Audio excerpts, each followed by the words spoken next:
G2 lost. After a pretty good showing at DSI, G2 didn't even make it into the semi-finals, but oh well, we live and move on, I guess. Well, the major isn't, because literally like half of the people there only came for G2 yesterday, but whatever, getting ahead of ourselves. Welcome to my little recap of day one of the major, because if you couldn't tell, I'm currently in Copenhagen, actually attending the major and being outside for once, which is scary, but whatever. But let's start off with, of course, Faze versus Scarz, which I gotta say, no one expected that one to go to map 3, literally no one. But we're all glad we did. The whole arena was going absolutely crazy for Scarz. Obviously, everyone wanted them to win. Not only were they the underdogs, but let's be honest, no one wanted another LATAM team in the semis. So, they put up a fight, but they did so many just questionable things. So, some of the things that come to mind was the second jump out on Bank in the first round. First, they threw an echo drone out there to kind of make sure if there's anyone there, and they did another jump out. Why? I have no idea. And another one that really stood out to me, which kind of just shows that they're still not on that top tier level, is I think the next round after that, when Cameron who was playing on Castle was just in basement the entire round, hoping for someone to push him, but no one did, because they were doing a top-down push to a ground floor site. So what on earth was he expecting?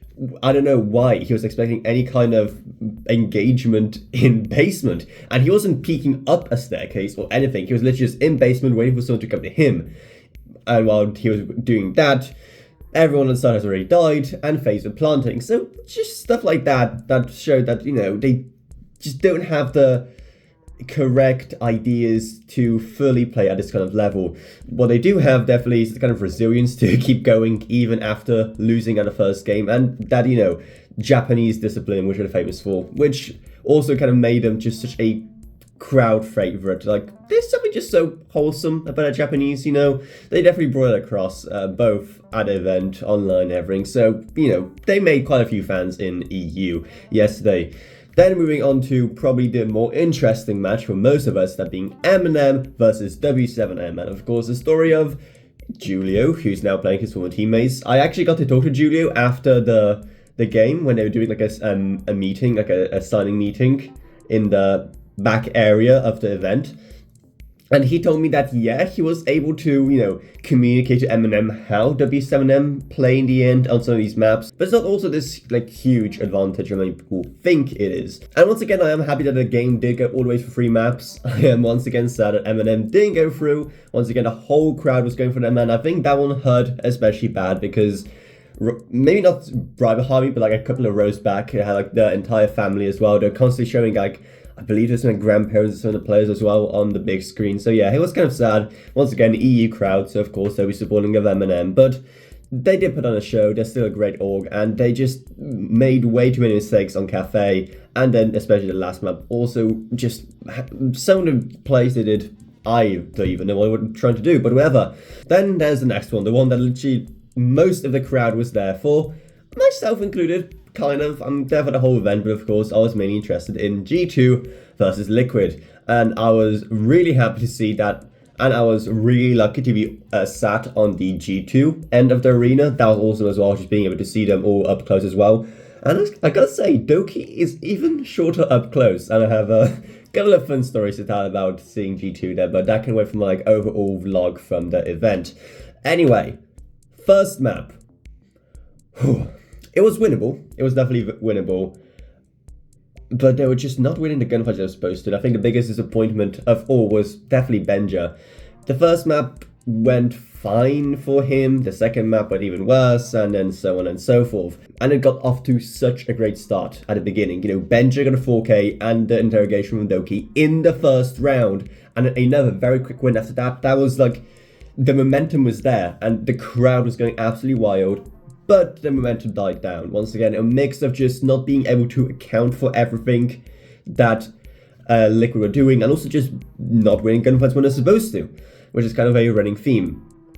Then, second map, we did end up taking it. That was awesome to see. Really hard fought, but it showed that there was still that kind of skill, that kind of grit left that won on their side, and won them the previous match against Liquid in the previous phase. And then they got to the third one, which I don't even know what happened.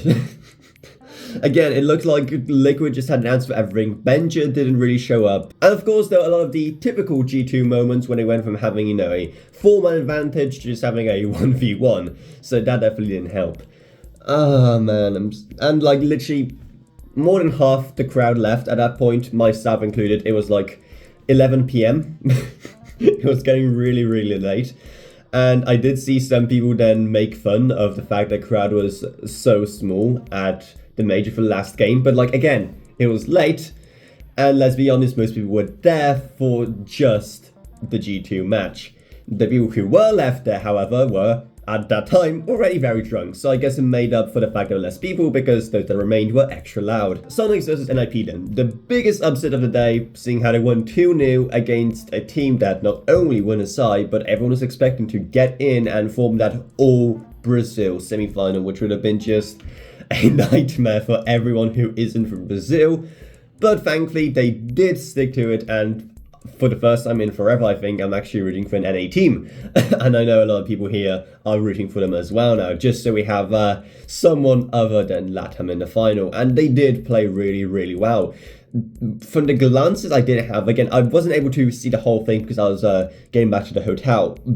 But NIP just played like amateurs. I'm sorry. But from the few clips I've seen, they just didn't know where to expect Soniqs attacks. Soniqs was able to just go in, do what they're supposed to, get out. And the way that Soniqs was playing was good, it was fine. But just the fact that so many of these obvious things that NIP could have accounted for, they didn't.